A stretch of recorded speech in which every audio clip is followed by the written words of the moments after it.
பரிசுத்த ஆவியானவரை குறித்த ஒரு தெளிவான அறிவை நாம் பெற்றுக்கொள்ள வேண்டிய காலகட்டத்தில் நாம் இருக்கிறோம். We are in a period of time when we have to have a special knowledge about the Spirit of Holy Spirit. புதிய ஏற்பாட்டு காலத்தினுடைய முத்திரையே இல்லாவிட்டால் அச்சாரமே பரிசுத்த ஆவியானவர் தான். The seal of the New Testament period is the Holy Spirit. புதிய ஏற்பாட்டில் ஆண்டவராகிய இயேசு கிறிஸ்து உயிர் தெழுந்து பரத்துக்கு போன பின்பு முழு சபையினுடைய ஆளுகையையும் பரிசுத்த ஆவியானவர் ஏற்றுக்கொள்கிறார். After Jesus Christ was dead and was taken up to heaven, the Holy Spirit took full control of the church. அப்படினால் சபை முழுவதும் ஆவியானவருடைய கட்டுப்பாட்டில் இயங்கக்கூடியதாய் அமைகிறது. Therefore the whole church is being under the control of the Holy Spirit. அப்படினால் தான் ஆண்டவராகிய இயேசு கிறிஸ்து பரத்துக்கு ஏறி போகும் பொழுது பிதாவின் வாக்குத்தத்தம் நிறைவேறும் வரை நீங்கள் எருசலேமில் காத்திருங்கள் என்று அவர் சொல்லிவிட்டு போனார். Therefore when Jesus Christ ascended up to heaven, he said, until the promise be fulfilled, ye tarry in Jerusalem. அவர்கள் ஏற்கனவே அழைக்கப்பட்டவர்கள். They were already called. ஏற்கனவே அவர்கள் தெரிந்து கொள்ளப்பட்டவர்கள். They were already chosen. ஏற்கனவே இயேசுவை தொட்டு பார்த்தவர்கள். And they had also felt Jesus already. இயேசுவோடு பேசினவர்கள். They had spoken with Jesus. இயேசுவோடு உண்டார்கள், உறங்கினார்கள். They ate and slept with Jesus. அவரோடு கூட நடந்தார்கள். And they walked with him. ஆனாலும் அவர்களை விட்டு அவர் போகும் பொழுது சொல்லுகிறார், பரிசுத்த ஆவி பெறும் வரை காத்திருங்கள், பரிசுத்த ஆவி பெறாமல் நீங்கள் புறப்பட்டு செல்ல வேண்டாம் என்று ஒரு கட்டளையாக அதை கொடுக்கிறார். Still when he departed from them, he gave them a command saying, you tarry till you receive the Holy Ghost, do not leave this place until you receive it. புதிய ஏற்பாட்டு சபையினுடைய விசுவாசியானாலும் ஒரு ஊழியனானாலும் அவனுக்கு பரிசுத்த ஆவி இல்லாமல் அவன் விசுவாசியும் கிடையாது, அவன் ஊழியனும் கிடையாது.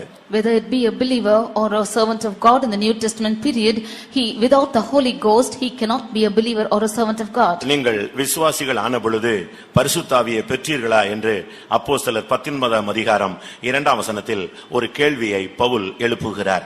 St. Paul is asking a question in Acts of the Apostles 19 chapter verse 2, that when he have received the Holy Ghost since he believed. அப்படினா என்ன அர்த்தம்? What is the meaning of this? விசுவாசிகள் ஆன பொழுது ஒரு மனிதன் நிச்சயமாய் பரிசுத்த ஆவியை பெற்றுக் கொண்டிருக்க வேண்டும். அப்படியானால் தான் விசுவாச வாழ்வு நிலைகொள்ள ஆரம்பிக்கும். When one becomes a believer, he should have received the Holy Ghost, only then his life of faith will be standby.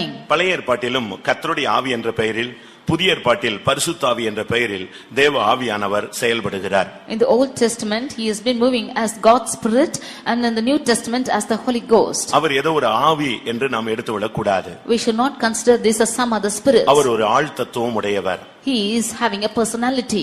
அவரை நாம் காண முடியாது, தேவன் ஆவியாக இருக்கிறார். We cannot see him because God is spirit. ஆனால் உணரலாம், அனுபவிக்கலாம், பெற்றுக்கொள்ளலாம், களி கூறலாம், இப்படி பல அனுபவங்களை அவர் மூலமாய் நாம் பெற்றுக்கொள்ள இயலும். But we can feel him, enjoy him and receive him. Like this we can see many aspects. ஆதியாகமம் 1 அதிகாரம் 2 வசனத்திலிருந்து இவருடைய ஊழியம் தொடங்குகிறது. His ministry is beginning from Genesis chapter 1 verse 2 itself. அதற்கு முன்பாக அவர் திருத்துவ தேவனாக இருந்தாலும் இந்த அசைவாடுதல் மூலமாக ஒரு கிரியையை அவர் இந்த பூமியிலே தொடங்குகிறார். Before that, even though he was a God of triune God, he began his works in this earth even before that. ஒழுங்கின்மையும் வெறுமையுமான அந்த நேரத்தில் ஆவியானுடைய அசைவாடுதல் ஒரு பெரிய மாற்றத்தை உண்டு பண்ணினது.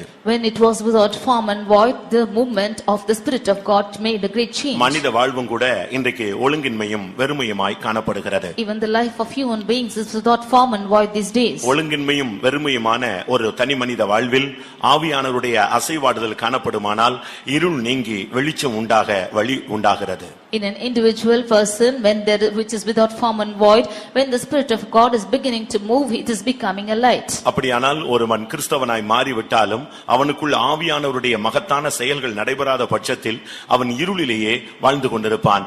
பரிசுத்த ஆவி வரும் பொழுது அவனுக்குள் ஒரு வெளிச்சம் உண்டாகிறது. If so, when a personal man of God, when he is becoming a Christian, although he becomes a Christian, his life is in darkness, because the Spirit of God, when it begins to move upon him, his life is enlightened. ஏன் பரிசுத்த ஆவி தேவை?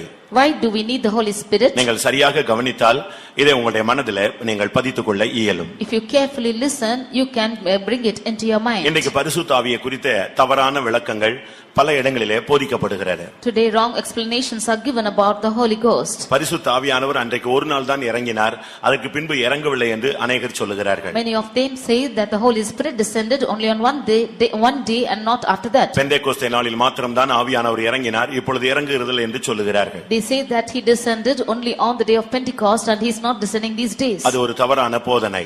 That is a wrong preaching. தவறான ஒரு போதனை. It's a wrong preaching.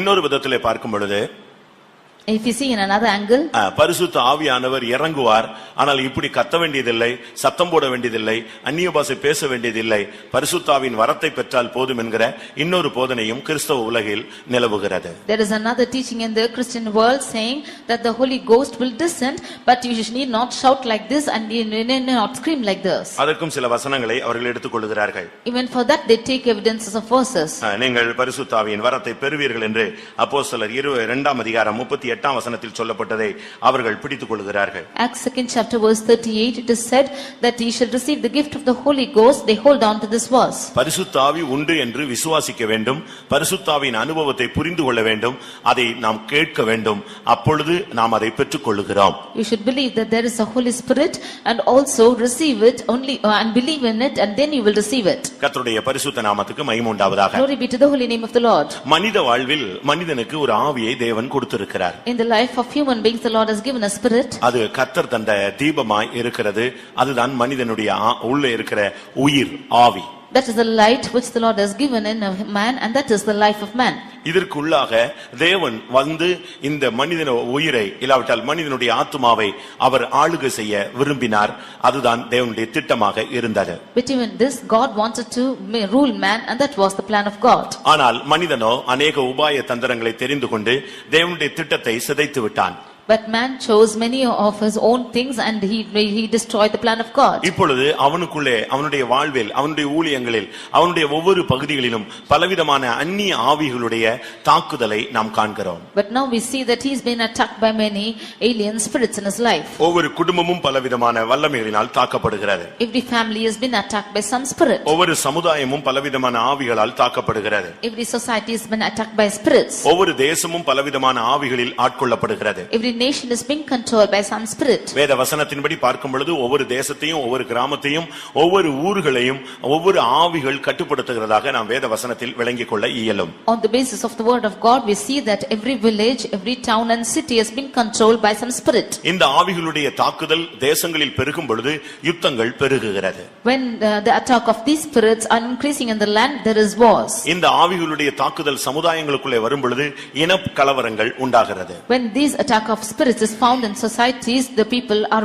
going on into revolutions. இந்த ஆவி ஒவ்வொரு குடும்பங்களுக்குள் வரும் பொழுது குடும்பங்கள் சிதறடிக்கப்படுகிறது. When these spirits are coming into families, the families are being scattered. ஒரு தனிமனித வாழ்வில் அது புகுந்து விடும் பொழுது அவன் தற்கொலையை நாட ஆரம்பிக்கிறான். When it enters into an individual person, he is seeking for suicide. இப்படிப்பட்ட பலவிதமான ஆவிகளை நாம் பூமியிலே பல குடும்பங்களில் இந்த கூட்டத்தில் இருக்கிற அநேகருக்குள்ள கூட அப்படிப்பட்ட தாக்குதல்கள் வேதனைகளை நாம் உணர இயலும். We can see the attack of the spirits in many of the families, even in the people who are gathered here we can see these spirits. அந்த ஆவிகளுடைய சில தாக்குதல்களை நான் உங்களுக்கு சொல்லுகிறேன். I like to state of the attack of these spirits. நீங்கள் பரிசுத்த ஆவியை பெறும்படியாக வந்திருக்கலாம். You have come to receive the Holy Spirit. அதில் நிரப்பப்படும்படியாகவும் வந்திருக்கலாம். You might come on to fill with it. அது நல்லது. It's good. ஆனால் ஏற்கனவே ஒரு ஆவி உனக்குள் இருக்கிறதே, அது வெளியே போக வேண்டியது அவசியம் அல்லவா? But the spirit which is in you already should go out of you. அதையும் வைத்துக்கொண்டு இதையும் வைத்துக்கொண்டிருந்தால் அது சரியல்ல. Keeping that and this also it's not right. இந்த வல்லமையை நீங்கள் துரத்த வேண்டும், இந்த வல்லமையை நீங்கள் அழிக்க வேண்டும். அப்படிப்பட்ட ஒரு தெய்வீக சக்தியை இந்த கூட்டங்களில் நீங்கள் பெற்றுக்கொள்ளவும் வேண்டும். You should chase the spirit and destroy the spirit. In order to destroy it, you should receive a divine power. நியாயாதிபதிகள் 9ஆம் அதிகாரத்தை நாம் பார்க்கும் பொழுது, when we read in Judges chapter 9, அங்கே ஒரு ஆவியை குறித்து வேதம் சொல்லுகிறது. we read of a spirit here. 9ஆம் அதிகாரம் 23ஆம் வசனத்திலே பொல்லாப்பை உண்டு பண்ணும் ஒரு ஆவி. 9:23 we see an evil spirit which is working. அந்த பெரிய மனுஷர்களுக்கும் அங்கே இருக்கிற மற்றவர்களுக்கும் கூட அது ஒரு டிவிஷனை உண்டாக்கி விடுகிறது. It was moving with this division among those people. பிரிவினையை உண்டாக்குவது. It is creating divisions. இது வல்லரசுகளை கூட ஆளுகை செய்கிறதை நாம் பார்க்கலாம். It is even controlling every great nation. British அரசாங்கம் இந்த உலகத்திலே பல தேசங்களை ஆளுகை செய்ததை நீங்கள் பார்க்கலாம். You would have seen that the British government have been ruling the whole of the world. அவருடைய கான்செப்ட் என்ன? What were this concept? Divide and rule. divide and rule. அதாவது பிரித்து ஆளும் சூழ்ச்சி. That is, you will have to divide and then rule. அவங்க ஆளுகை செய்வாங்க, ஆனா பிரித்து விட்டுட்டு போயிடுவாங்க. They will rule, but they will divide and go. அதனால தான் இந்தியாவுக்கு சுதந்திரம் கொடுக்கும் பொழுது அவங்க பாகிஸ்தான் என்கிற ஒரு நாட்டை அவர்கள் பிரித்து விட்டு அவர்கள் சென்றார்கள். ஏனென்றால் அவங்களுடைய கான்செப்டே பிரித்து ஆளுகிற ஒரு சூழ்ச்சி. That is why when they wanted to give freedom to India, they wanted to divide, and that is why they divided Pakistan. இதுதான் இன்றைக்கு குடும்பங்களுக்குள்ளே, சபைகளுக்குள்ளே, ஜனங்களுக்குள்ளே, சமுதாயங்களுக்குள்ளே மிகப்பெரிய ஒரு சக்தியாக போராடுகிறது. இது நியாயாதிபதி 9:23 இனம் காணப்பட்டது. This is what has been prevailing in every individual person, in families and cities and states and so on. This is what we being spotted out in Judges 8:23. கருத்து வேறுபாடுகளை உண்டு பண்ணுதல். This is causing a division of mind. கருத்து miss அண்டர்ஸ்டாண்டிங்கை உண்டு பண்ணுவது. It is causing misunderstandings. ஒருத்தர் புரிந்து கொள்ள முடியாத ஒரு தன்மைக்கு தள்ளப்படுதல். It is causing man to be pushed out to a place where they cannot answer each other. நல்லது சொன்னாலும் ஏற்றுக்கொள்ள முடியாத ஒரு தன்மை. Even if good is spoken, they cannot accept it. இன்றைக்கும் கூட अनेक தேவனுடைய பிள்ளைகளுக்கு கூட இந்த போராட்டங்களை நீங்கள் உணரலாம். Even today many people of God can find out these problems. இப்படிப்பட்ட ஆவிகளை மேற்கொள்ள யாம் என்ன செய்ய இயலும்? In order to overcome such spirits, what should we do? இப்படிப்பட்ட பல ஆவிகள் மனிதனுக்குள்ளே புகுந்துதான் அவனுடைய வாழ்வை சீரழித்து விடுகிறது. Such spirits are entering into man and scattering his life. இந்த ஆவிகளை மேற்கொள்ளத்தான் இந்த கூட்டங்கள். In order to overcome these spirits are at these meetings. இது ஒரு பேருக்காக நடத்துகிற கூட்டம் அல்ல. This is not a namesake meeting. இத நீங்க எப்படி நீங்க பயன்படுத்துறீங்களோ அவ்வளவுக்கு அவ்வளவு உங்களுக்கு வாழ்க்கைக்கு நல்லது. However you are utilizing this is useful for your life. நமக்கு இப்படி ஒரு அருமையான ஒரு வாய்ப்பு கிடைத்தது ஒரு பாக்கியமான ஒரு காரியம். This is a blessed opportunity that we have got this occasion. அது நீங்க எப்படி யூஸ் பண்றீங்களோ அந்த அளவு நீங்க பாக்கியவான்கள் நான் ஏற்கனவே உங்களுக்கு சொன்னேன். However you are utilizing this, I already said you are blessed. ஏனென்றால் ஆவியானவர் இல்லாமல் ஒரு மனிதன் ஜெயிக்க முடியாது. Because without the control of the Holy Spirit one cannot overcome. உங்களுடைய குடும்பத்தில் இருக்கிற இந்த ஆவி இந்த வருஷத்துல இந்த கூட்டத்தோடு உங்க குடும்பத்தில் இருக்கிற எல்லா ப்ராப்ளத்துக்கும் ஒரு முடிவு உண்டாயிடும். The spirit which is prevailing in your family, with the close of this meeting these spirits should come to a close. இந்த 4 நாட்கள் கூட்டம் முடிந்து மறுபடியும் இந்த ஆவிகளுடைய போராட்டங்கள் இல்லாவிட்டால் பிரச்சனைகள் உன் வாழ்வில் தொடருமானால் இந்த 4 நாள் கூட்டத்தை நீ சரியான விதத்தில் உபயோகப்படுத்தவில்லை, அனுபவிக்கவில்லை என்று அர்த்தம். After the conclusion of these 4 days meetings, if still the spirits are prevailing in your families, then you have not best utilized these days. அது ஊழியக்காரங்களோ விசுவாசிகளோ, may it be servants of God or believers, இல்ல புதிய ஆத்துமாக்களோ, or it be newcomers, யாராக இருந்தாலும் இந்த 4 நாள் கூட்டத்தை நீங்க சரியா பயன்படுத்தினீங்கன்னா அதுக்கு பிறகு இந்த ஆவிகளுடைய தாக்குதல் இராது. முழுவதும் பரிசுத்த ஆவியானவருடைய கட்டுப்பாட்டில் இயங்கக்கூடிய குடும்பமாக உங்கள் குடும்பம் மாறும். Whoever it is, if you rightly utilize these 4 days, and there will be no spirit which is prevailing in your families hereafter. அப்படிப்பட்ட ஒரு சிந்தையோடு நீங்கள் இந்த கூட்டங்களுக்கு வாருங்கள். With that same thought you come to these meetings. முதலாம் Samuel 16ஆம் அதிகாரத்தை நாம் பார்க்கும் பொழுது, and we read in 1 Samuel chapter 16, அங்கே ஒரு ராஜாவை குறித்து நாம் பார்க்கலாம். we read about a king out here. அவனுடைய பெயர் Saul. His name was Saul. அவன் ஓரளவு அபிஷேகம் பெற்ற ஒரு மனிதன். He was an anointed man of God. ஆனால் அவனுக்குள்ளே ஒரு ஆவியினுடைய இன்னொரு ஆவியினுடைய தாக்குதல் வந்தது. But he had an attack of another spirit within him. அது வந்த பின்பு அவனுடைய வாழ்வே கலங்கி போய்விட்டது, அவனுடைய ஆட்சியே ஆடி போய்விட்டது. When that spirit entered into him, his whole life was coming into confusion. அந்த ஆவி வந்த பொழுது அவனை அது கலங்க பண்ணிக்கொண்டே இருந்தது. That spirit came into him and confused him. அந்த ஆவியினுடைய நோக்கமே அவனை அபிஷேகத்தை விட்டு வெளியே கொண்டு போவது. The intention of that spirit is to take him out of anointing. தேவனுடைய திட்டத்தை விட்டு அவனை வெளியே கொண்டு போவது. To take him out of the plan of God. மரணத்தை நோக்கி அவனை இழுத்து கொண்டு போவது. To draw him towards death. பின்மாற்றத்தை நோக்கி அவனை இழுப்பது. To take him towards backsliding. தற்கொலையை நோக்கி அவனை இழுப்பது. To take him towards suicide. இந்த ஆவி ஒவ்வொரு ஸ்டெப்பாக அவனுக்குள்ளே போராட ஆரம்பித்தது. The spirit step by step began to work within him. ஆனால் அவனால் அதை பகுத்தறிந்து கொள்ள இயலவில்லை. But he could not discern it. அதிலிருந்து தப்பிக்கொள்ளும்படியாக தேவனுடைய பாதத்தில் போய் அவன் விழவில்லை. He did not go and fall at the feet of God to escape it. அவன் அதிலிருந்து தப்பிக்கொள்ளும்படியாக பலவிதமான மனித முயற்சிகள், அஞ்ஞான முயற்சிகளை அவன் மேற்கொண்டான். He took intentions to overcome it by the intention of the people. அவன் பல விதங்களிலே மனித முயற்சிகளை எடுத்தான். இல்லாவிட்டால் அஞ்சனம் பார்க்கிற பெண்களை அவன் தேடினான். He took human efforts of people who were sorcery and he seeked for them. ஆனால் அது அவனுக்கு கை கொடுக்கவில்லை. But it did not give room for him. கடைசியிலே அவன் தோற்று போனவனாக ஓட்டத்தை முடிக்கிறான். Finally, as the one who got failures, he is ending his race. அதுக்கு காரணம் அவனோடு போராடின அந்த ஆவியினுடைய தாக்குதல். The reason is the attack of the spirit which was within him. அருமையானவர்களே, உங்களுடைய குடும்பங்களிலே அண்ணன், தம்பி, தாய், தகப்பன், பெற்றோர், பிள்ளைகள், ஊழியர்கள், விசுவாசிகள், இப்படி பலவிதமான அனுபவங்கள் இல்லாவிட்டால் பலவிதமான தன்மைகள் இருக்கிறது. இவைகளுக்குள்ளே உங்களுக்குள்ளே பொல்லாப்புகளை உண்டாக்குகிற ஆவிகளை நீங்கள் உணர்கிறீர்களா?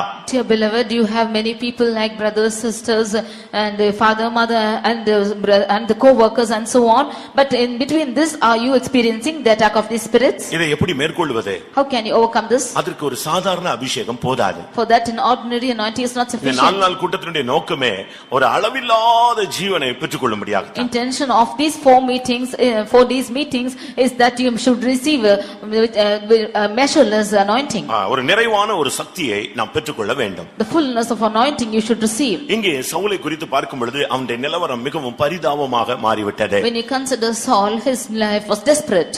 அவனுடைய நிலவரம் மிகவும் மோசமாக மாறினது. His state went to a desperate situation. தேவன் ஒரு கட்டத்தில் அவனுக்கு உதவி செய்ய கூடாதவராக போனார். At one state, God could not help him. அந்த அளவு அவன் தேவனை விட்டு விலகி இருந்தான். To that extent, he departed from God. கலக்கத்தின் ஆவி. The spirit of confusion. அருமையான தேவனுடைய பிள்ளையே, இந்த கூட்டத்தில் எந்த நிலவரத்தில் வந்திருக்கிறாய்? Dear beloved, how are you come to this meeting? உனக்குள்ள இருக்கிற போராட்டம் என்ன? What is the trouble within you? என்ன கலக்கத்தில் உனக்கு அந்த போராட்டங்கள் உண்டாகிறது? In what confusion is that trouble taking place in கொஞ்ச you? நேரம் பாத்தீங்கன்னா நல்லா இருப்பான். For some time he will be good. ரொம்ப நல்ல சந்தோஷமா இருக்கிறது போல இருப்பான். It seems that he is happy. ஒரு சில நிமிடங்களில் அவன மாற்றம் உண்டாயிரும். In few minutes there will be a change which is in திரும்ப him. கொஞ்ச நேரத்துல அவன் தன்னை கட்டுப்பாட்டுல வருவான். After some time he will come in his control. அதாவது இந்த ஆவி சில நேரங்களில் வந்து தாக்கும், பிரச்சனை உண்டாக்கும், அப்படி ஒதுங்கி போயிடும். But this spirit will come and cause a confusion and a problem and it will go away. ஏசாயா 19ஆம் அதிகாரம் Isaiah chapter 19 14ஆம் வசனத்தை பார்க்கும் பொழுது verse 14. அங்கே தாறுமாறுகளின் ஆவி என்கிற ஒரு ஆவியை சொல்லி இருக்கிறது. We see a spirit which is called as perverse spirit. அந்த ஸ்பிரிட்டுடைய பெயர் தாறுமாறுகளுடைய ஆவி. The spirit which is perverse. 19ஆம் அதிகாரம் 14ஆம் வசனத்தில் இது சொல்லி இருக்கிறது. Chapter 19 verse 14. இது ஒரு மனிதனுடைய வாழ்க்கையில வந்துருச்சுனா அவன் வந்து இலக்கு இல்லாமல் பயணப்படுவான். When this comes into a man of God, he goes without his goal. ஒரு மனிதனை குறித்து ஆண்டவர் சொல்லுகிறார், நீ தாறுமாறாய் ஓடுகிற பெண் ஒட்டகம் என்று சொல்லுகிறார். About a man, the God is saying that he is like a perverse தாறுமாறாய் ஓடுகிற பெண் ஒட்டகம். He is like a mule which is running perverse. இன்னைக்கு अनेகர் தங்களுடைய வாழ்க்கையில எங்கேயோ போய் கொண்டிருக்கிறார்கள். Some of them are going somewhere in their lives. எங்க போறோம்னு அவங்களுக்கு தெரியல. They don't know where they're going ahead to. என்ன செய்யறோம்னு தெரியல. They don't know what they're doing. என்ன பேசுறோம்னு தெரியல. They don't know what they speak. யார்ட்ட பேசுறோம்னு தெரியல. They don't know whom they are speaking to. அவங்க வந்து தாறுமாறா போயிட்டே இருக்காங்க. They are going perversely. தேவனுடைய சத்தத்தை செவி கொடுக்க முடியல. They are not able to hearken to the word of ஆண்டவருடைய God. வார்த்தைக்கு கீழ்ப்படிய முடியல. They are not able to listen, obey to the word of God. ஏனென்றால் இந்த ஆவி இவங்களை கட்டுப்பாட்டுக்குள்ள கொண்டு வந்து விட்டார். Because this spirit has brought them under their control. நீங்க பைத்தியக்காரங்களை பார்த்திருப்பீங்க. You would have seen mad people. பாவம், அவங்க எல்லாம் ரொம்ப ஒண்ணும் அறியாதவங்க. They do not know anything ஆனா at all. அவங்களுக்குள்ள இருக்கிற ஆவிதான் அவங்களை இப்படிலாம் கொண்டு போய் தேசத்தை விட்டு, ஊர்களை விட்டு, நாடுகளை விட்டு, எங்கெல்லாமோ காடு மலை இருடுகளில் அலைய வைக்கிறது. But the spirit within them is taking them out of their families and making them to roam about in forests and jungles, and the spirit is making them to roam. அருமையானவர்களே, இந்த ஆவிகளை நாம் மேற்கொள்ளத்தான் என்னென்ன ஆவியின் தாக்குதல் இருக்குன்னு உனக்கு முதல்ல தெரியணும். That is why you should understand as to what are the spirits which are அப்பொழுதுதான் existing. இதை நீ ஓவர்கம் பண்றதுக்கு பரிசுத்த ஆவி தான் முடியும்ங்கறதை நாம் புரிந்து கொள்ள இயலும். Only then you can understand that it's the Holy Spirit alone which can overcome this. நான் ஒரு 10-12 ஸ்பிரிட்ட சொல்றேன். இதுல என்னென்ன தாக்குதல் உங்களுக்கு இருக்குன்னு நீங்க ஃபர்ஸ்ட்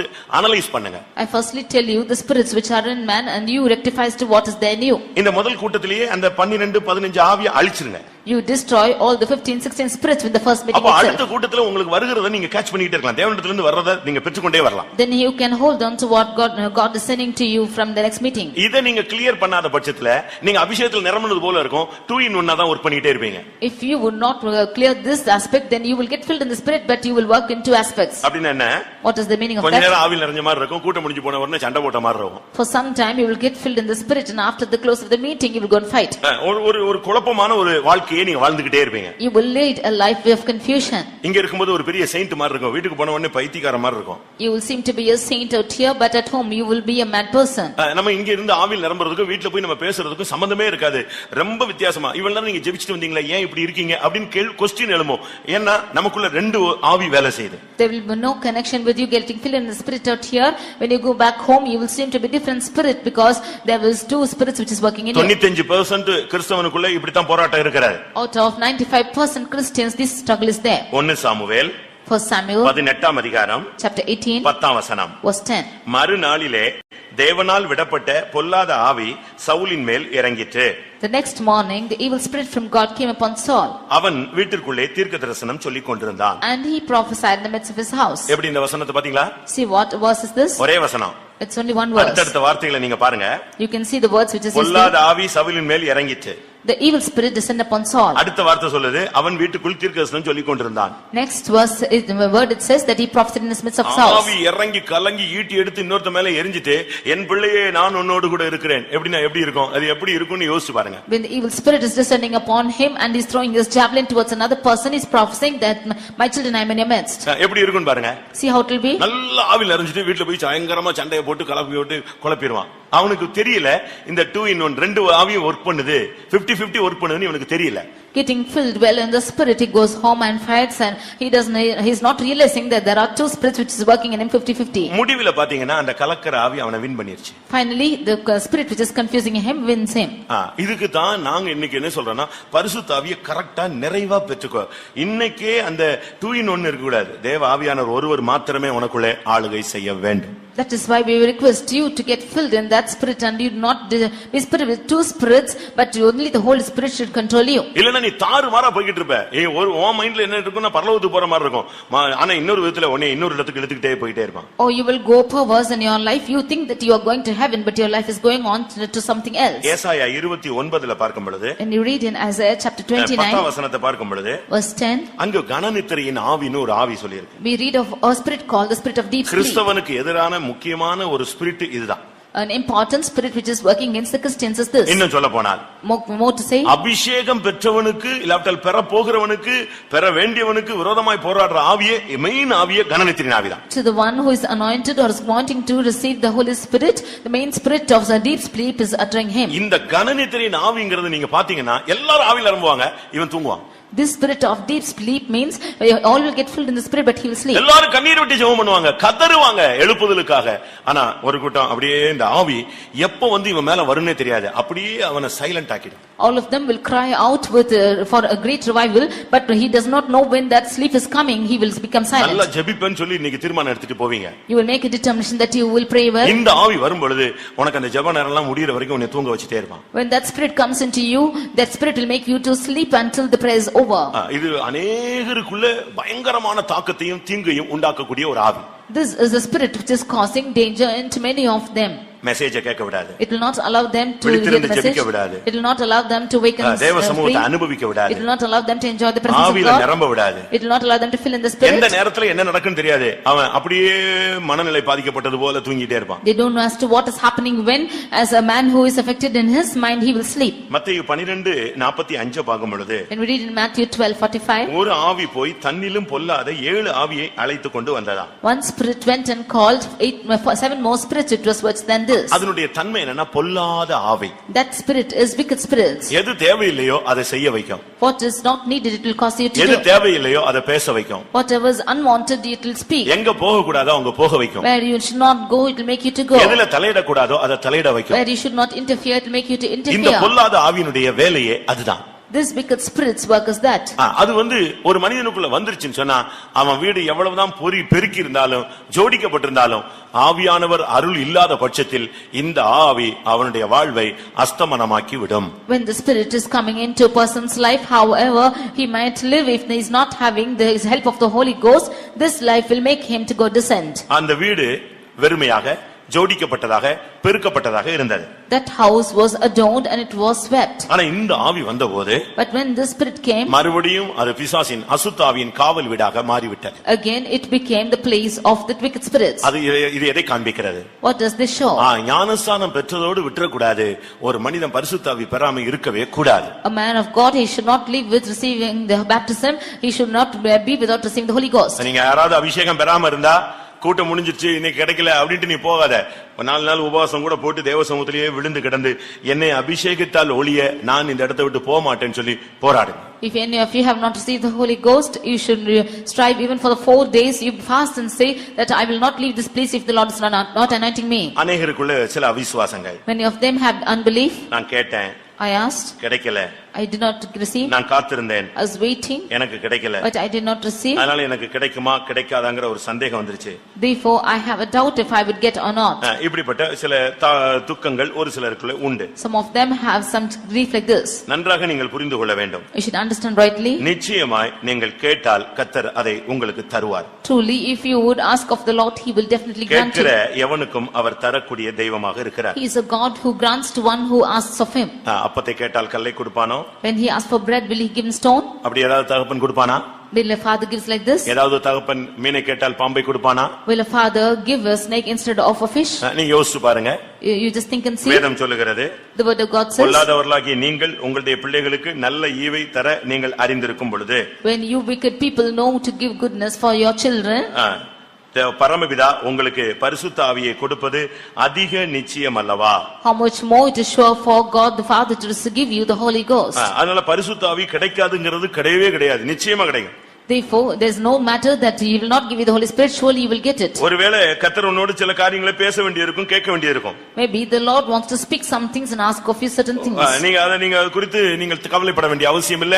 அது ஆண்டவருக்கு பேசினால் நீங்க அதுக்கு கீழ்ப்படிந்தால் போதுமானது. You need not worry about that. If the Lord would speak, if you obey, that's sufficient. லூக்கா 11ஆம் அதிகாரம் 13ஆம் வசனத்திலே, பொல்லாதவர்களாகிய நீங்கள் உங்கள் பிள்ளைகளுக்கு நல்ல ஈவுகளை கொடுக்க அறிந்திருக்கும்போது பரமபிதாவானவர் தம்மிடத்தில் வேண்டிக் கொள்ளுகிறவர்களுக்கு பரிசுத்த ஆவியை கொடுப்பது அதிக நிச்சயம் அல்லவா? Luke 11:13 we see, then being evil know how to give good gifts unto your children, how much more shall your heavenly Father give the Holy Spirit to them that ask him. ஒரு தகப்பன் தகப்பன்ட்ட போய் பிள்ளை அப்பம் கேட்டா கல்ல கொடுப்பானா?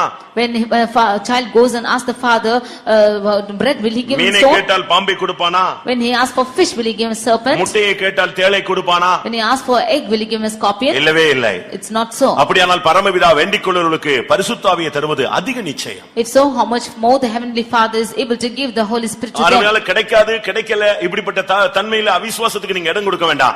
இன்னைக்கு கர்த்தர் எனக்கு அதை தருவார் என்று நான் விசுவாசிக்கிறேன். Therefore do not give room for unbelief that you will not receive or he will not give, but you should believe that he will surely give. இன்னைக்கு अनेகருக்கு தேவன் இந்த வாக்குத்தத்தத்தை நிறைவேற்ற போகிறார். God is going to fulfill this promise in many of them. பிதாவின் வாக்குத்தத்தம் अनेகருக்குள்ளே இந்த மாலை வேளையிலே நிறைவேற்றப்பட போகிறது. The Father's promise is going to be fulfilled in many of them this evening. Mark 5:2 பார்க்கும் பொழுது அசுத்த ஆவி. When we read in Mark 5:2, we see of an unclean spirit. அசுத்த ஆவிகளுக்கு பலவிதமான பெயர்கள் இருக்கிறது. There are many names given to unclean spirits. அதெல்லாம் ஒவ்வொண்ணா நான் சொல்லிட்டே வர்றேன். I will cite of them one by one. இது ஜீவியத்தை அசுத்தமாக்குகிறது. This is making life unclean. அதனால தான் தேவ ஆவியானவருக்கு பெயர் பரிசுத்த ஆவியானவர். Therefore the Holy Spirit of God is called as the Holy Spirit. ஒரு மனிதன் அசுத்தமாய் அவனுடைய வாழ்வை சீர்குலைத்த அந்த ஆவியை அழித்து அவனை பரிசுத்தவானாய் மாற்றக்கூடிய பரிசுத்த ஆவியானவர். Destroying the unclean spirit which is tormenting a man, the Holy Spirit is working that making me holy. அப்படினால் இதிலிருந்து என்ன விளங்கிக் கொள்கிறோம்? அசுத்தத்தை நீக்க பரிசுத்த ஆவியானவருக்கு மாத்திரமே முடியும். Therefore from this we understand that uncleanness can be cast out by the Holy Spirit alone. மத்தேயு 12:22 பார்க்கும் பொழுது, Matthew 12:22, சரீரத்திலே ஒரு பாதிப்பை அந்த வல்லமை உண்டாக்கி விட்டது. that spirit is causing an effect in the body. அது என்ன செய்திருந்தது? What does it do? அந்த மகனை ஊமையும் குருடுமாக மாற்றி வைத்தது. It is making that son to be blind and dumb. எவ்வளவு வல்லமையாக அந்த ஆவி அவனை தாக்கி இருக்கிறது என்று பாருங்க. See how powerfully this spirit has attacked him. குருடும் ஊமையுமாய் ஒரு மனிதனை மாற்றி விட்டது. It is causing a man to be blind and dumb. உங்களுடைய சரீரங்களில் கூட சில பாதிப்புகளுக்கு காரணம் பிசாசுகளே. Even there are some effects in your body because of Satan. நீங்க நினைக்கிறீங்க ஏதோ ஒரு சரீரத்தில் உள்ள பலவீனம் அப்படினு யோசிக்கிறீங்க. You think that it is some weakness in your body. அது குறைவு இது குறைவு அதனால அந்த சத்து குறைவு இந்த சத்து குறைவுன்னு நீங்க மெடிக்கல் சயின்ஸ் தான் யூஸ் பண்ணி நீங்க பாக்குறீங்க. You are using medical sciences of the deficit which is caused in your body. ஆனா அந்த பார்வையை கெடுத்தது ஒரு ஆவி. But it is a spirit which is causing blindness. அவனை பேச விடாம தடுத்தது ஒரு ஆவி. It's a spirit which is causing him not to speak. இன்னைக்கு ஏன் உங்களால சுவிசேஷம் சொல்ல முடியல? Why are you not able to declare the gospel today? ஏன் உங்களில் अनेகருக்கு ஜெபம் பண்ண முடியல? Why are many of you not able to pray? உங்களில் अनेகருக்கு ஏன் துதிக்க முடியல? Why are many of you not able to praise God? நீங்க என்ன நினைக்கிறீங்க? What do you think of this? அதனுடைய காரணத்தை நீங்க சரியான விதத்தில் புரிந்து கொண்டால் அது பிசாசு என்பதை நீங்கள் கண்டுபிடிப்பீர்கள். If you understand the right reason of this, you can understand it is Satan's. அதுதான் உங்களை ஊமையா மாத்துது. That is what making you dumb. ஸ்தோத்திரம் பண்ணுவோம் அப்படினா போதும் எல்லாம் அப்படியே இந்த ஒரு உதடு கூட அசையாது. அப்படி இறுக்கி பிடிச்சு வச்சிருக்கோம். ஏன்னா வேற ஒரு ஸ்பிரிட் இருக்கு. ஏன்னா இவன் மைண்ட் வேற இடத்துல போயிட்டே இருக்கு. When we ask to praise God, then you hold on to your lips tightly like that because your mind is going on somewhere else. அவன் ஊமை அல்ல. He is not dumb. ஊமையாய் அவனை மாற்றி இருக்கிறார். It's causing him to be dumb. கர்த்தருடைய வார்த்தையை சொல்ல முடியாது. That not to be able to declare the word of God. சுவிசேஷத்தை சொல்ல இயலாது. Not able to declare the gospel. சத்தியத்தை சொல்ல முடியாது. Not able to declare the truth. ஜெபிக்க இயலாது. Not able to pray. கர்த்தரை துதிக்க இயலாது. Not able to praise God. இது எல்லாமே ஒரு ஆவியினுடைய போராட்டங்கள். All these are attacks of the spirit. இன்னொரு விதத்துல பார்த்தா அவனை குருடாக மாற்றி வைத்திருந்தது. On the other angle, you can see that it is turned him blind. அவனுக்கு பயங்கர துக்கம், தன்னால பார்க்க முடியலன்னு சொல்லி. He is more grieved that he is not able to see. இது ஸ்பிரிச்சுவல் அப்படி நம்ம எடுத்து பார்த்தோம் சொன்னா, when we take this in our spiritual life, அது தரிசனத்தை கெடுக்கக்கூடிய ஒரு தன்மை. it is a tendency of spoiling visions. இன்னைக்கு अनेகருக்கு விஷனே இல்ல. Today many of them have no vision. முந்தைய நாட்கள் அப்படி அல்ல. But the days before it was not so. ஒரு 5 minutes நம்ம ஒரு பாரத்தோடு ஜெபித்தா உடனே தரிசனம் கிடைக்கும். when you would pray with a burden, you will have a vision. அப்போ இப்போ நம்ம அதுல வளர்ச்சி அடைந்திருந்தா ஒரு நிமிஷம் ஜெபிச்சாலே நமக்கு கிடைக்கணும். But now if we had to have the growth, if you pray for a minute, you should receive it. இல்ல கண்ணை மூடினாலே நமக்கு கிடைக்கணும். Or when you close your eyes, you can get it. அதுதான் அதனுடைய developing. That is its development. ஆனா அது அந்த நிலவரம் இன்னைக்கு अनेகருக்கு இல்ல. But today many of the attitude is not so. நீங்க நினைக்கிறீங்க வருஷம் போன உடனே இதெல்லாம் மறைஞ்சிடும்னு. You might think that many years have gone by and கிடையவே கிடையாது.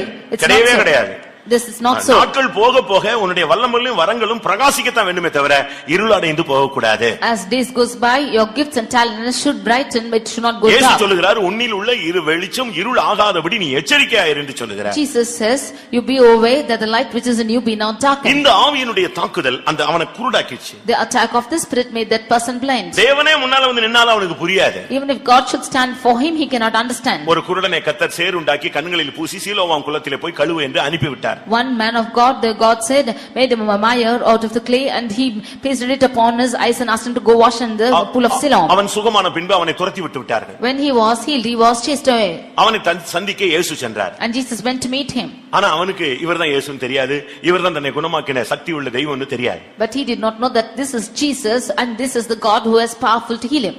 அதுபோல like this. ஒரு சிலருக்கு குருடா இருக்கு. இன்னைக்கு பாருங்க, நீங்க தரிசனம்னு பாருங்களேன். இப்ப இந்த கூட்ட முடிவுக்குள்ள अनेகருக்கு தரிசனம் கிடைக்கும்.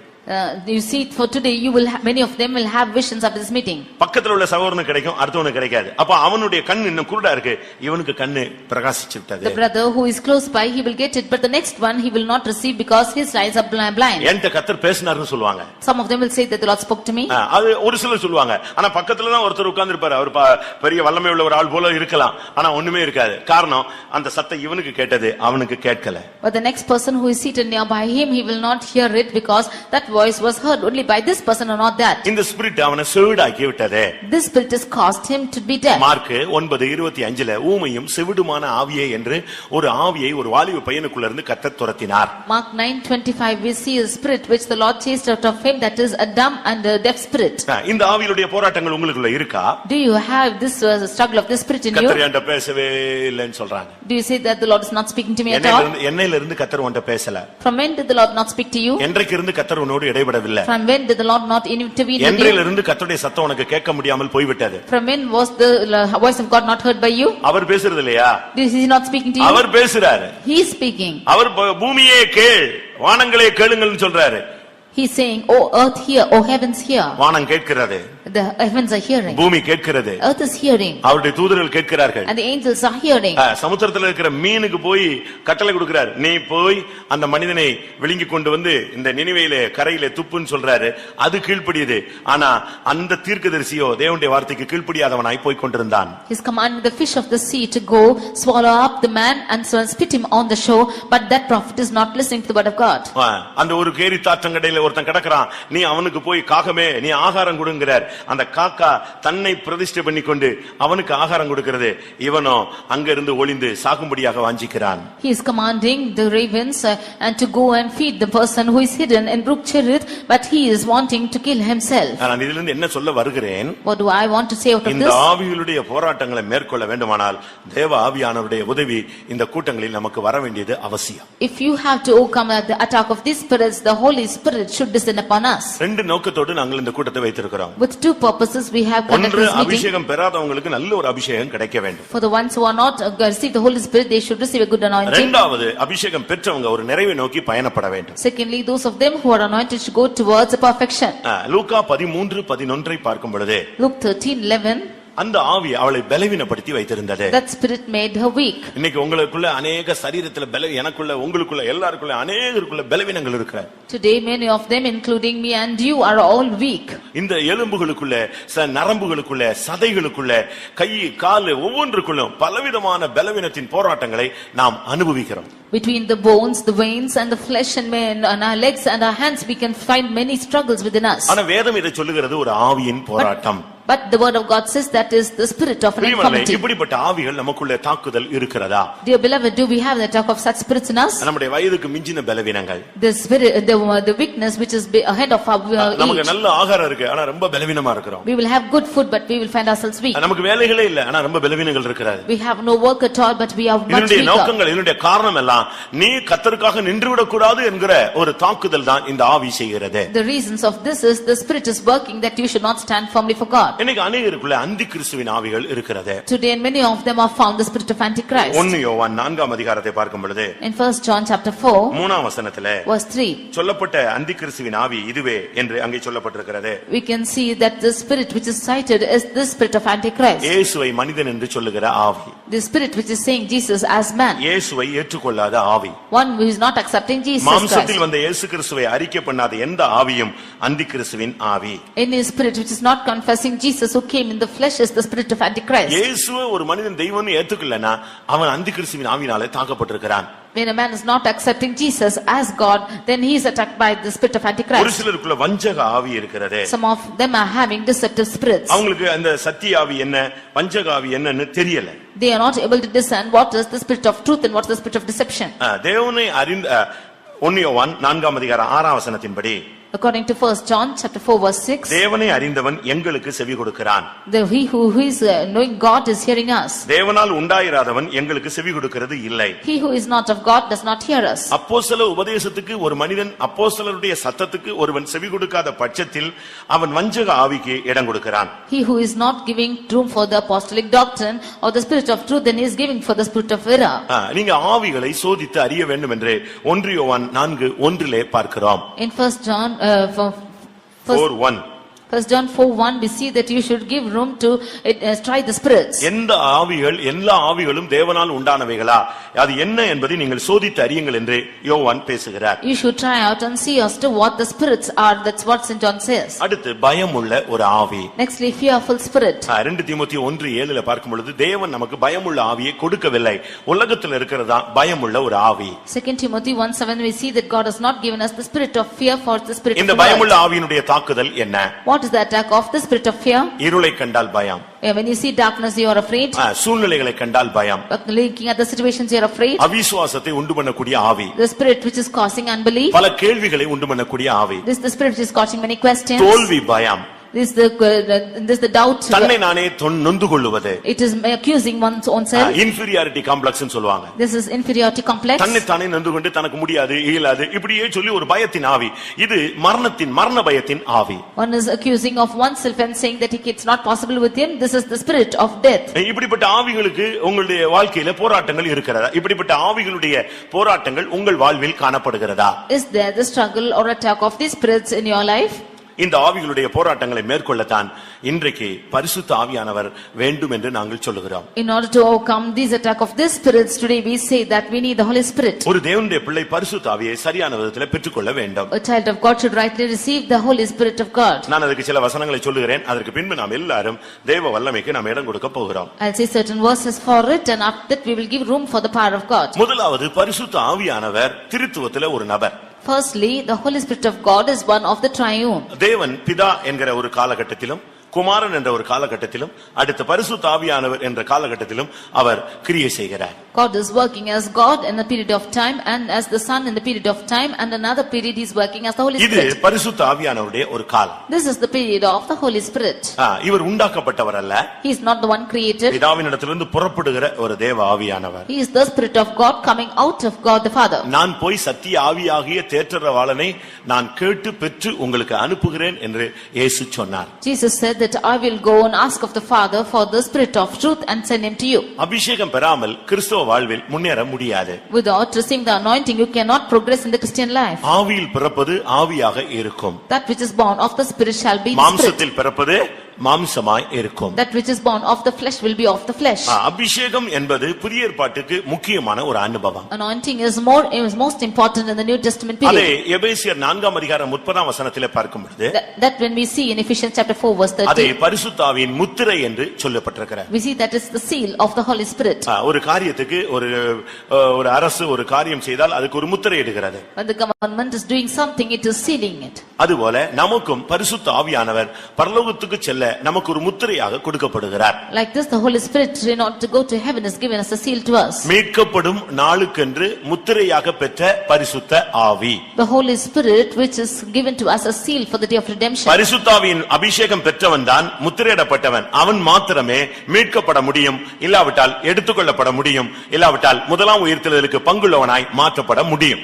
Only one who is sealed by the Holy Spirit of God, he can be redeemed or be caught up in his coming or can be partaker of the first. அபிஷேகம் இல்லாமல் விசுவாச வாழ்க்கையை நீங்கள் தொடங்க வேண்டாம். Without anointing, you should not start with your faith life. அபிஷேகம் இல்லாமல் அவசர புத்தியிலே ஊழியம் என்று ஏதாவது ஒரு காரியத்தை நீங்கள் செய்ய வேண்டாம். Without anointing, with the spirit of ministry, do not do anything. அபிஷேகம் இல்லாத விசுவாச வாழ்க்கையும் அபிஷேகம் இல்லாத ஊழியமும் அங்கீகரிக்கப்படாதவைகள். Faith life and ministry without anointing is not acceptable. ரோமருக்கு எழுதின நிருபத்திலே நாம் பார்க்கும் பொழுது When we read in the book of Romans, தேவனுடைய ராஜ்யம் புசிப்பும் குடிப்பும் அல்ல. the kingdom of God is not meat and drink, அது நீதியும் சமாதானமும் பரிசுத்த ஆவியினால் உண்டாகும் சந்தோஷமுமாய் இருக்கிறது. but righteousness, peace and joy of the Holy Ghost. இவைகளில் ஒருவன் ஊழியம் செய்தால் If one should serve with me with this, அவன் தேவனால் அங்கீகரிக்கப்பட்டவன், கிறிஸ்துவுக்கு ஊழியம் செய்கிறவன் தேவனுக்கு பிரியனும் மனுஷரால் அங்கீகரிக்கப்பட்டவனுமாய் இருப்பான். he is serving Christ and is acceptable to God and approved of men. ரோமர் 14ஆம் அதிகாரம் 17-18 வசனங்களில் இந்த வார்த்தை சொல்லப்பட்டிருக்கிறது. Romans chapter 14 verses 17 and 18 we can read this. பரிசுத்த ஆவியினால் உண்டாகும் சந்தோஷமான தன்மை இல்லாத பட்சத்தில் அவன் அங்கீகரிக்கப்படாத ஒரு மனிதனாய் ஊழியனாய் விசுவாசியாய் மாறி போய் விடுகிறான். Without the joy in the Holy Ghost, he is becoming one who is not acceptable as a servant of God or a believer. அப்ப பழைய ஏற்பாட்டிலே கர்த்தருடைய ஆவியானவர் என்ன செய்தாரு? In the Old Testament, what did the Holy பழைய Spirit do? ஏற்பாட்டினுடைய அபிஷேகம் சொல்லியிருக்க, புதிய ஏற்பாட்டினுடைய அபிஷேகம் சொல்லிருக்க, இந்த ரெண்டுக்கும் உள்ளதான வித்தியாசங்கள் என்ன? The anointing is spoken of in the Old Testament and also in the New Testament. What's the difference between these two? நான் இத ஒரு 5 நிமிஷம் பேசுறேன். I'll speak of this for 5 பழைய minutes. ஏற்பாட்டு அபிஷேகம், புதிய ஏற்பாட்டு அபிஷேகம். The Old Testament anointing and the New Testament நல்லா anointing. நீங்க கவனிச்சீங்கன்னா உங்களுக்கு அப்படியே மைண்ட் தலைக்குள்ள வந்து உட்கார்ந்துக்கும். But if you carefully listen to it, it will come into your head. தேவனுடைய வார்த்தை உன் இருதயத்திலே சிங்காசனம் போட்டு அமர்ந்து விடும். The word of God will take its throne in your heart and be seated. பழைய ஏற்பாட்டிலும் கர்த்தருடைய ஆவியானவர் கிரியை செய்தார். The Holy Spirit of God also worked in the Old ஆனால் Testament. அவருடைய செயல்பாடுகள் வித்தியாசமானவைகள். But his works were different. அதுக்கு ஒவ்வொரு நோக்கம் இருந்தது. But it has a different purpose. நான் அதை குறித்து உங்களுக்கு நாளைக்கு பேசுகிறேன். I'll speak of this later tomorrow. ஆனா பழைய ஏற்பாட்டுக்கும் புதிய ஏற்பாட்டுக்குள்ள டிஃபரன்ட்ட மட்டும் நம்ம புரிந்து கொள்ள வேண்டியது அவசியம். But we ought to understand the differences in the Old and New Testaments. பழைய ஏற்பாட்டிலும் அபிஷேகம் பண்ணப்பட்டவர்கள் உண்டு. There are anointed people in the Old Testament. புதிய ஏற்பாட்டிலும் அபிஷேகம் பண்ணப்பட்டவர்கள் உண்டு. There are anointed people in the New Testament too. பழைய ஏற்பாட்டு அபிஷேகம் என்று சொல்லுவது When we consider the Old Testament anointing, முதலாவது ஒரு தைலத்தின் மூலமாக அந்த அபிஷேக தைலம் என்று பெயர்ல ஒரு மனிதனுடைய தலையில் ஊற்றப்பட்டது. firstly through the anointing oil, it is being poured upon a man's head. அந்த அபிஷேக தைலம் இல்லாத பட்சத்தில் Without this anointing oil, எண்ணெயை தூக்கி கூட தலையில ஊத்தி அபிஷேகம்னு சொல்லிட்டாங்க. he will pour out even oil and say it's anointing. எண்ணெய் கிடைச்சா இல்லட்ட புது எண்ணெய் இருந்துச்சுன்னா உடனே அத ஒரு அபிஷேக தைலம்னு ஊத்திட்டாங்க. If there is a new oil, they will pour it and say it's anointing. இப்படி தான் பழைய ஏற்பாட்டிலே அபிஷேகம், தைலம், எண்ணெய், புது எண்ணெய் இப்படிப்பட்ட காரியங்களை வைத்து அபிஷேகம் என்ற ஒரு தன்மையிலே அபிஷேகம் பண்ணினார்கள். It is like this, they said that this is anointing oil and they have anointed this in the Old Testament. ஆனால் காலங்கள் வந்த பொழுது, But when times gone by, ஆதியாகமத்திலே பார்க்கும் பொழுது யாக்கோபு ஒரு கல்லுக்கு எண்ணெயை கையில உள்ள எண்ணெயை கொத்தி தூக்கி தலையில ஊதி அந்த கல்லு மேல ஊத்திட்டு இந்த கல் தேவனுடைய வீடாகும் என்று அபிஷேகம் பண்ணினான். When looking in Genesis, we see Jacob that he anointed a stone with oil in his hand and said that this is the house of God. அந்த அபிஷேகம் பண்ணப்பட்ட பின்பு அந்த சாதாரண அந்த வனாந்தரத்தில் கிடந்த கல்லு அபிஷேகம் பண்ணப்பட்ட கல்லாக மாறி தேவனுடைய வீடாக மாறினது. After anointing, the ordinary stone which was in the wilderness, when it was anointed with oil, became the house of God. அதுபோல Like this, வாழ்விலே மாற்றமே இல்லாமல் வனாந்தரமா இருக்கிற உன்னுடைய கல்லை போன்ற ஒரு பாரமான ஒரு தன்மையுள்ள உன்னுடைய வாழ்வு அபிஷேகம் என்கிற தன்மை உனக்குள்ளே வரும் பொழுது உன்னுடைய வாழ்வு ஆலயமாக தேவனுடைய வீடாக ஒரு மகிமையுள்ள ஒரு வாசஸ்தலமாக பெத்தேலாக உன் வாழ்வை தேவன் மாற்ற இயலும். in your life which is found as a wilderness and as a stone, even your life can be changed by the Holy Spirit of God as Bethel or the house of God. லேவியராகமம் 21 அதிகாரத்திலே 12ஆம் வசனத்திலே இந்த அபிஷேக தைலத்தை கர்த்தர் கிரீடம் என்று வர்ணித்தார். In Leviticus 21 verse 12 we see that the anointing oil is called as the crown by God. அபிஷேக தைலம் என்னும் கிரீடம். The crown of the anointing oil of God. யார் அபிஷேகம் பண்ணப்பட்டானோ அவன் தலையில ஒரு கிரீடம் இருக்கிறது. அது அதர்சனமான ஒரு கிரீடமாக காணப்படுகிறது. Whoever is anointed upon him is found as an invisible crown, which is the crown.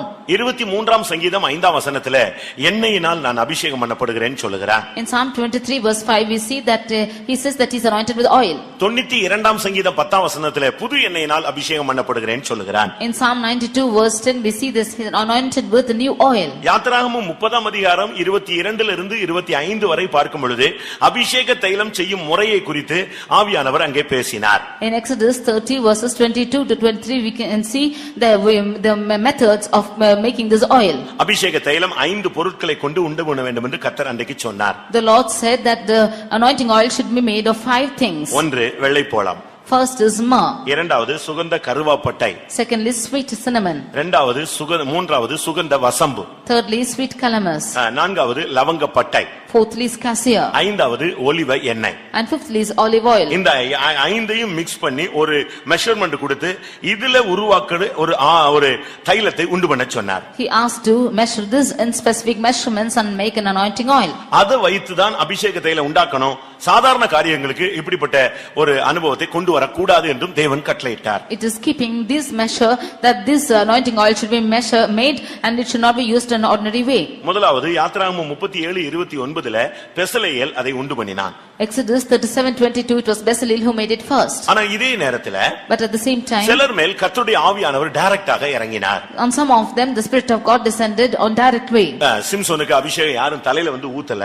Nobody came and anointed the head of Samson. Gideon மேல யாரும் கர்த்தருடைய ஆவியை கொண்டு கர்த்தருடைய அபிஷேகத்தை ஊற்றவில்லை. None came and anointed the head of Gideon. Othniel மேல கர்த்தருடைய அபிஷேகம் யாரும் தைலத்தை கொண்டு வந்து எண்ணெயை கொண்டு வந்து புதிய எண்ணெயை கொண்டு வந்து ஊற்றவில்லை. Nobody came and poured oil and anointing oil, fresh oil upon Othniel. கர்த்தருடைய மகத்தான சக்தி அவர்களுக்குள்ள இறங்கினது. அதுவே அபிஷேகமாக கருதப்பட்டது. The powerful Spirit of God descended upon them, that was anointing. ஆவியாக பலமாக சக்தியாக ஜீவனாக மகத்தான வல்லமையாக அவர்கள் மேல் இறங்கிற்று. As a spirit, as a power, as a great power, it is descended upon them, that was the Holy Spirit. இந்த அபிஷேக தைலத்தை பழைய ஏற்பாட்டிலே செஞ்சு அந்த அபிஷேக தைலத்தை ஒரு குறிக்கப்பட்ட பேருக்கு மட்டும் யூஸ் பண்ணாங்க. This anointing oil was made in the Old Testament and it was used only for specific people. உன் கொம்பையை நிரப்பிக்கொள். You fill your horn. ஒரு நாள் சாமுவேலுக்கு இந்த வார்த்தை கிடைத்தது. One day Samuel got this word. உடனே அந்த தைலத்தை அவன் ரெடி பண்ணி கூட்டி ரெடி பண்ணிட்டான். Immediately he prepared this anointing நீ oil. பெத்லெஹேமுக்கு போ, ஈசாயின் வீட்டுக்கு போ, அங்கே நான் காண்பிக்கிறவனை இந்த தைலத்தை வைத்து ஊற்றி ராஜாவாக அபிஷேகம் பண்ணு என்று சொன்னார். You go to the house of Bethlehem to the house of Jesse and there you should anoint it on his skin.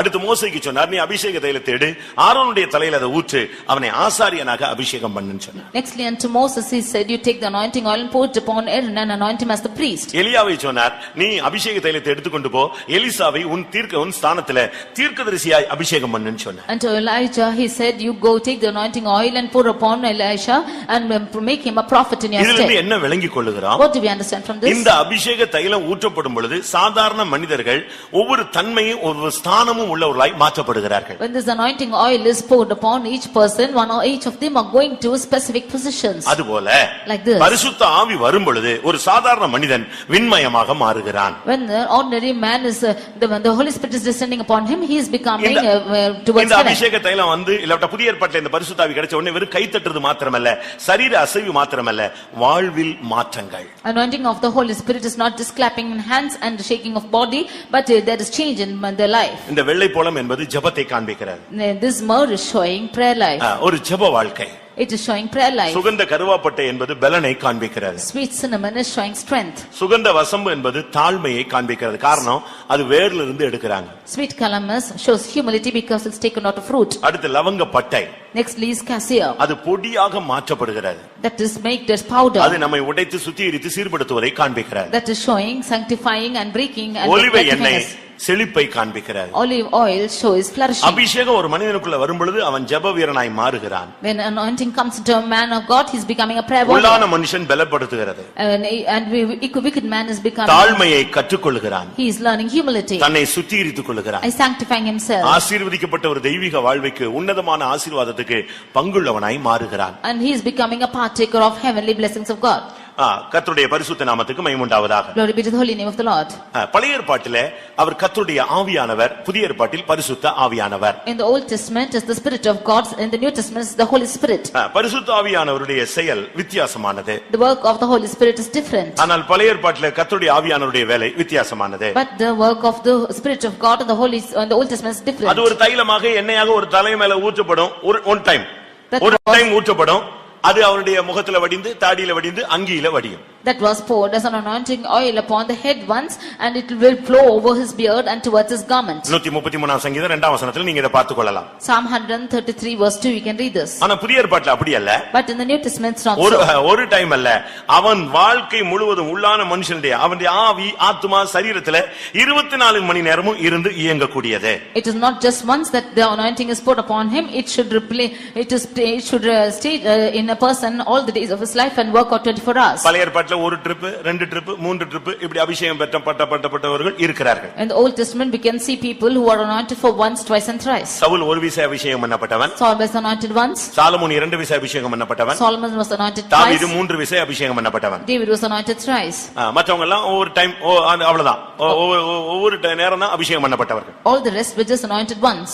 பழைய ஏற்பாட்டில் இந்த அபிஷேகம் ஒவ்வொருவரையும் ஒரு ஸ்தானத்துல கொண்டு வந்தது. In the Old Testament each of them through this anointing was brought to position. மற்ற யாருக்கும் இந்த அபிஷேகம் கிடையவே கிடையாது. இந்த அபிஷேகத்தை எடுத்து கூட்டவே கூடாது. The rest were not receiving this anointing and this should not be added to. ஆனா புதிய ஏற்பாட்டில் அப்படி அல்ல. மாம்சமான யாவர் மேலும் என் ஆவியை ஊற்றுவேன். But in the New Testament it's not so. Upon all the flesh he will pour out a spirit. பழைய ஏற்பாட்டில் ஒரு நாள் அது ஒரு ஃபங்க்ஷன் மாதிரி நடத்துனாங்க. In the Old Testament it was like a function for one day. முதலாம் ராஜாக்கள் 1 அதிகாரம் 38 இருந்து 40 வரைக்கும் படிச்சு பாத்தீங்கன்னா சாலமோனை அபிஷேகம் பண்றதுக்கு ஒரு பெரிய ஃபங்க்ஷனே நடந்துதான் அபிஷேகம் தலையில அந்த அபிஷேகத்துல ஊற்றப்பட்டது. First Kings chapter 1 verses 38 to 40 you can see there was a great function to anoint Solomon as king. ஆனா புதிய ஏற்பாட்டில் அப்படி அல்ல. But in the New Testament it's not so. தினமும் கர்த்தர் நம்மை அபிஷேகம் பண்ணுகிறார். வாழ்நாள் எல்லாம் திருநாள் தான்.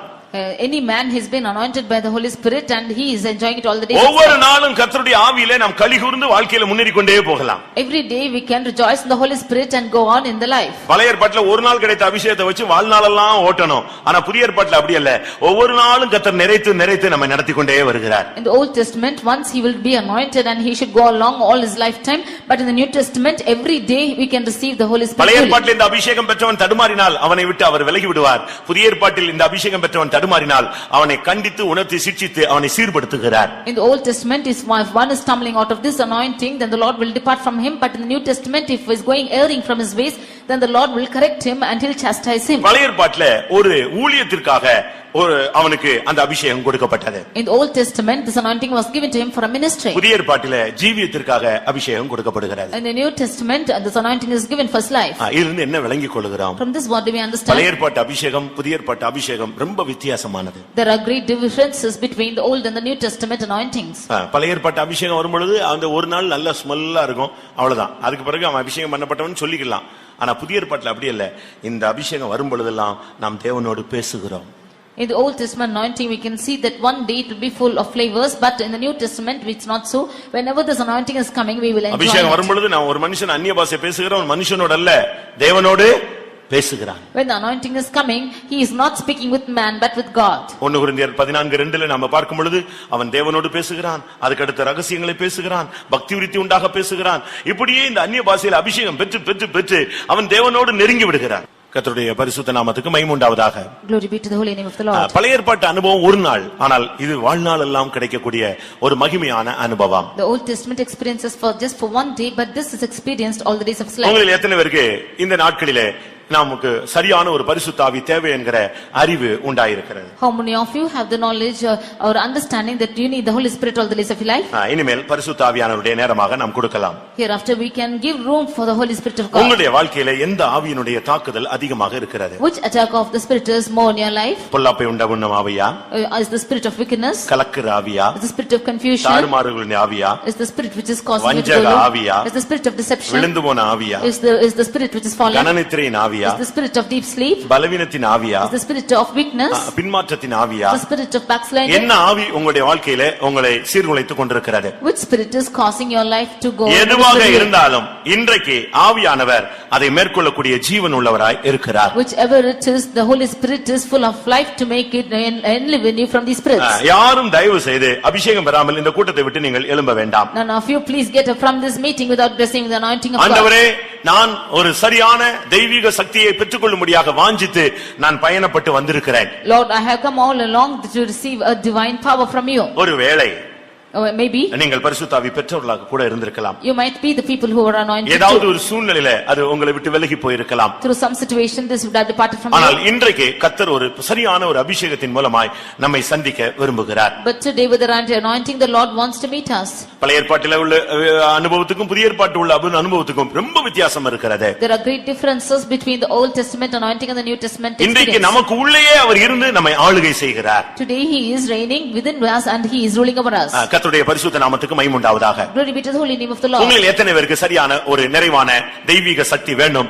அப்படி விரும்புகிறவர்கள் கண்களை மூடுங்கள். How many of you want the fullness divine spirit of God? Those of you desire, close your eyes. ஒருவேளை நீங்க சேர்ல இருக்கலாம், ஒருவேளை உங்களால முழங்கால் பட முடிந்தால் அங்கேயே போடலாம், இல்லாவிட்டால் உள்ளுக்குள்ள இடம் இருக்கிறது, இங்கே வாருங்கள். Maybe you're seated in chairs. If you can kneel down, you can come inside and kneel down too. யாரும் கொஞ்ச நேரம் அங்கங்க பார்க்க வேண்டாம். For some time don't look anywhere else. கொஞ்ச நேரம் நாம் தேவனோடு நெருங்கி வருவோம். For some time let's draw nigh to God. கர்த்தாவே, என்னுடைய வாழ்க்கையில பல ஆவிகளுடைய போராட்டங்களை நான் ஃபீல் பண்றேன். Lord, I feel there are many attack of the spirits in my life. இதனால என்னுடைய வாழ்க்கையில நான் சீரழிந்து போய்விட்டேன். Because of this I am led in a miserable way in my life. என் குடும்பத்துல பிரச்சனைகள். There are confusions in my N family. ஊழியத்துல பிரச்சனைகள். There are problems in my N ministry. ஜீவியத்துல பிரச்சனைகள். There are problems in my life. என்னுடைய தொழில்ல பிரச்சனைகள். There are problems in my business. இதுக்கெல்லாம் ஒரே பரிகாரம் உம்முடைய ஆவியினால் எல்லாம் ஆகும் என்று சொல்லி இருக்கிறேன். The only remedy for all this is everything is possible with our spirit. You have ஊழியர்கள் spoken. எல்லாரும் தேவனுடைய வல்லமைக்கு நீங்கள் சரியான விதத்தில் இடம் கொடுங்கள்.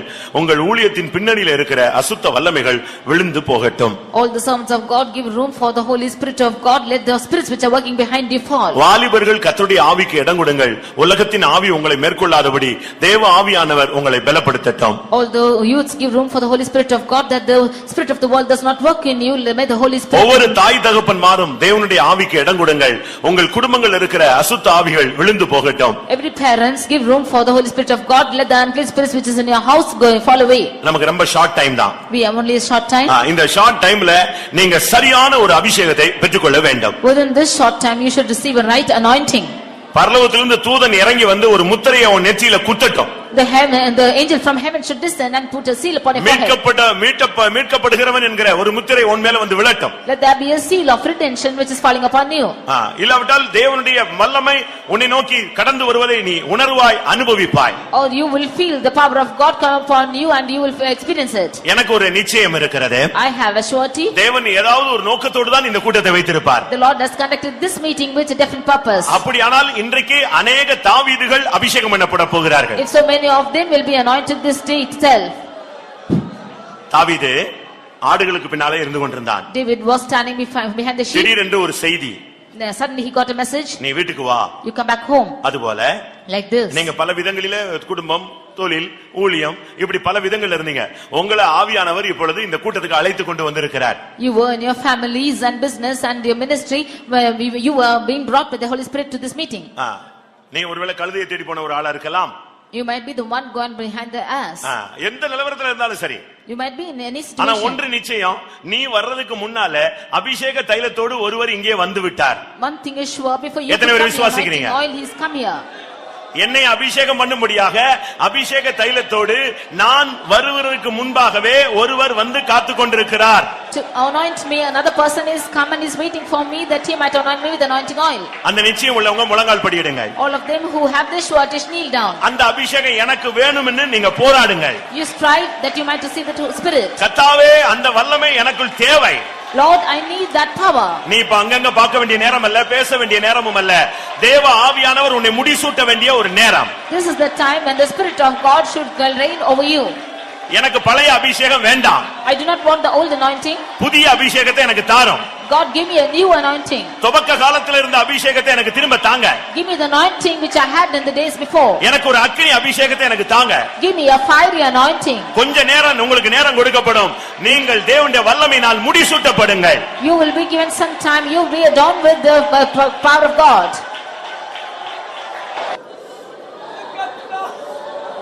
கர்த்தர் உன்னை மன்னிக்கிறவர். கர்த்தர் உனக்கு இரக்கம் செய்கிறவர். கர்த்தர் உன்மேல் நீடிய பொறுமையா இருக்கிறவர். அவர் உன்னை ஒரு நிமிஷம், அவர் உன்னை தள்ளிவிட மாட்டார். அவர் உன்னை கைவிட மாட்டார்.